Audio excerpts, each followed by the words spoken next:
Unfiltered, the podcast kung saan pag-uusapan natin ang moral world issue through philosophy and ethical reasoning. So, by the way, it's Kizel. Hello! And I am Jonna. Trivia lang guys, trivia. Trivia So, ayan. Jonna comes from John, which means God is gracious. And naisip ko na baka connected siya dito sa topic natin ngayon. Kasi even in difficult situations or issues like war, we tend to look for understanding, compassion, and moral clarity.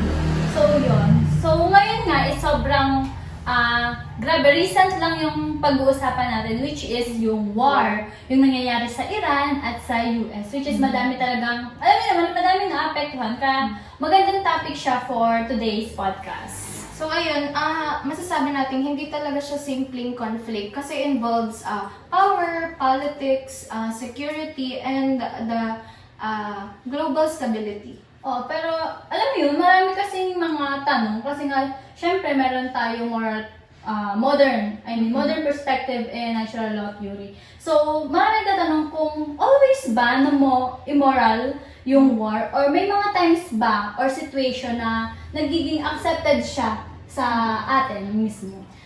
Diba? O papanalong ka na lang dun. Kaya ngayon, i-analyze natin kung ano nga ba ito, and then pasukin natin ng mga ethical perspectives na meron tayong dalawa. The first one is the modern moral perspective. Yeah, and ang pangalawa is ang kay Thomas Aquinas na natural law theory, which is naka-focus siya talaga is about sa yung 7 basics of life, which is yung number 1 that is life preservation. So, ayun. And to help this to unpack the issue, ganyan-ganyan. So, we have Wesley. We have Saya. And Lian. So yun, let's talk about naman sa modern type of mga perspective, modern perspective. So as Gen Z, paano nyo ba nakikita or paano nyo ma-define yung war mismo in general or modern perspective? Well, for me maraming perspective actually. For example nga, yung sa human rights perspective. Ang pinaparating kasi nito is like, yung war daw is usually seen as morally problematic. Kasi nga, di ba, dito daw is nag-violate daw yung fundamental rights.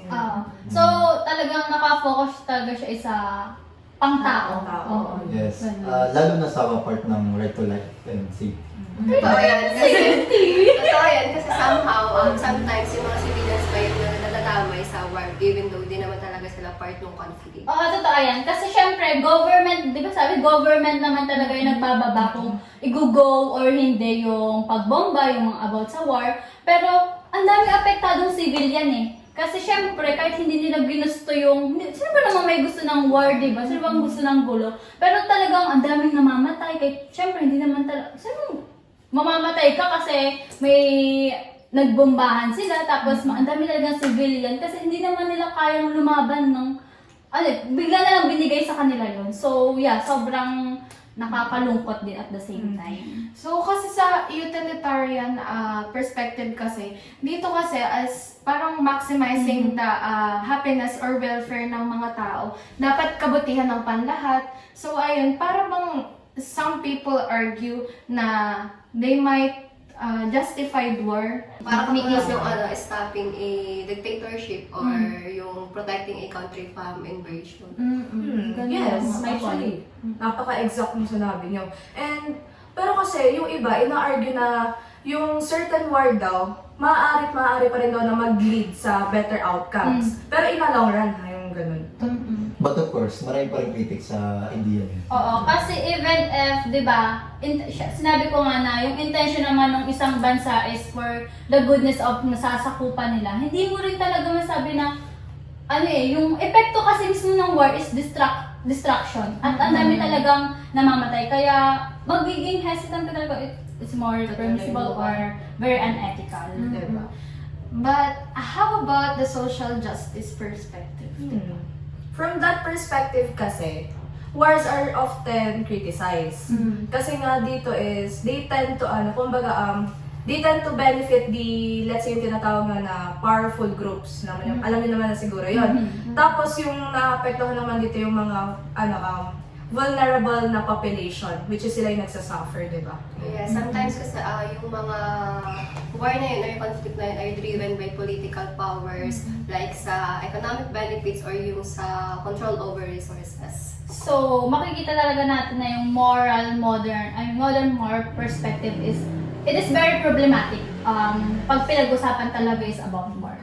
But I think, nakadepende pa rin naman yun sa situation talaga, di ba? So, ngayon naman is, pag-usapan naman natin yung isa pa, which is the natural law theory ni Thomas Aquinas. So, sasabi mo na nga Lynn. So, ayun nga. Ang natural law theory nga is galing sa book ni Thomas Aquinas. So, nagsasabi na may natural moral na nakabase sa human nature and sa reason ng isang tao. So, ayun. In that case kasi, there are certain fundamental goods na dapat nating protektahan, di ba? Actually, yes, meron. Ayun yung tinatawag na 7 basic goods of life. So kung wala kayo masyadong idea, ang 7 basic goods of life kasi, ito yung essential process siya kung saan ginaguide dito yung human actions. Let's say, yung para masabi kung ano yung tama at ano yung mali. Pero dito kasi, hindi lang naman siya about sa living organism but also the non-living things. Okay, So, sama na. pero dahil ito yon, ang i-highlight ko lang ngayon is yung tatlo na related nga sa topic natin which is yung war. Yung tatlong yon is yung tinatawag nating preservation of life, the reproduction, and then yung maintaining social order. So, ikaw, Lian, paano mo ba masasabi yung war is nakaka-apekto sa preservation ng isang buhay, preservation of life? That's a big ethical problem since yung war nga is nag-lead siya sa death and sa pagkapatay talaga ng maraming tao. So yung madaming natural law thinkers na nag-argue or sinasabi talaga nila na nababiolate talaga nito yung 7 basic goods, which is isa doon yung life preservation or yung human protection. So, ibig sabihin ba nito, war is always immoral according to natural law? Not necessarily since meron nga tayong tinatawag na just war theory, which is yun. Agree. Kasi nga yung some interpretation regarding dun sa war, sinasabi nga nila na war might be, let's say, morally tolerated. Kasi nga, kung magiging morally tolerated lang siya, kung ang dating ng war is like, kumbaga it is meant for saving innocent lives o kaya para ma-restore yung order ng pangyayari. Pero mapapaisip ka talaga kumbaga kung kailan nag-stop yung injustice sa war. So, siguro, some philosophers say it might be justified. Kasi About naman yung sa sinabi ni John na kanina, parang ang dating is only under strict conditions talaga. pero meron naman talaga kasi. Pero diba, like defense. Defense kasi talaga yung proportionality, something like that. Yung dapat mas mataas pa din yung kailangan good kaysa sa harm. Dapat is, kapag magdedesisyon ka, is mas marami yung masisave. Like, ang intention mo talaga is kabutihan, hindi lang para mag-revenge or para lang makapanakit ng tao. Tama, kasi ang violence should be the last option or yung last resort na sa pag-start ng ganun. Since ito nga is nag-lead sa natural tendency na masira yung social cooperation, which is isa sa mga 7 basic goods, which is yung live in community. Living community. So, if ikukumpara mo yung two perspective, meron pa rin talaga silang similarities. Kagaya nga na pag-usapan natin kanina. It tends to protect lives dun sa isang country. Diba? Totoo. Kahit na, di ba, they are both of them, the the modern perspective and the natural law theory is mas nag-focus sila sa human life and sa human welfare talaga ng bawat isa. But they approach the issue differently. Siyempre, oo. Pero yung difference kasi na yan is napaka-flexible. Ang modern perspective kasi, minsan nakabase ito sa, kumbaga sa consequences o kaya sa situational context. And then yung natural law theory naman is more on focuses sa moral principles na rooted sa human nature katulad ng life preservation tsaka yung maintaining moral order. Tsaka, di ba sabi mo nga na may pagkakaiba sila. May pagkakaiba sila, oo, pero yung war is nagre-raise talaga siya ng serious ethical concern talaga. Kasi, syempre naman, war na yun. Hindi naman simpleng war lang. Oo. Diba? Sobrang conflict niya. So, going back to the main question, is war morally justified?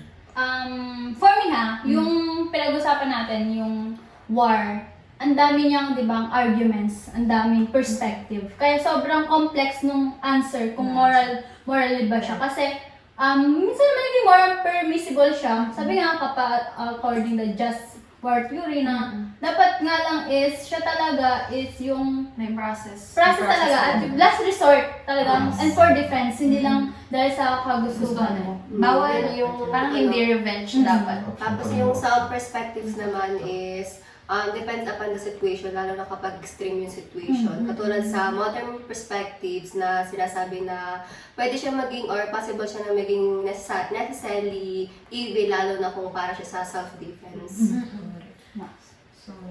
So ayun nga, the main goal nga ng ethical thinking is to guide humanity sa maging peaceful and then para maging Welfare talaga. welfare. Welfare. Magkaroon ng solution Yes. sa maging possible yung solution. Kaya I think dapat ang mga bansa dapat laging unahin ang dialogue, diplomacy and cooperation para bago umabot sa violence. Violence. Totoo ba yan? Pero sa totoo lang ha, di ba yung mangyayaring yan? Dahil sa conflict na yan, marami mo talaga naapektuhan hindi lang tayo, kumbaga pati pamilya natin, tapos kumbaga yung literal na communities natin na madadamay. So, Dahil mga OFW, sobrang takot talaga sila. Yes. Oo, diba? Nakikita ko sa video sa Qatar, grabe yung... Actually, nag-aalala nga ako yung mother ko, nasa Qatar. nasa Qatar. Oo, yeah. Sabi niya, until now, meron pa rin talagang Ako na sa Dubai and Bahrain and affected talaga. Marami nga. Ang dami Sa affected. Iran. So ayun nga. Yun na, naglalabas guys. And for today's video, that's the episode. And yun nga, sinasabi na ang pagiging knowledgeable sa ethics is pagiging knowledgeable talaga sa ating mundo. So, ayun nga. Teka lang guys, may nakalimutan na. Yan ang ating episodes. Dito na po nagtatapos ang Ethics and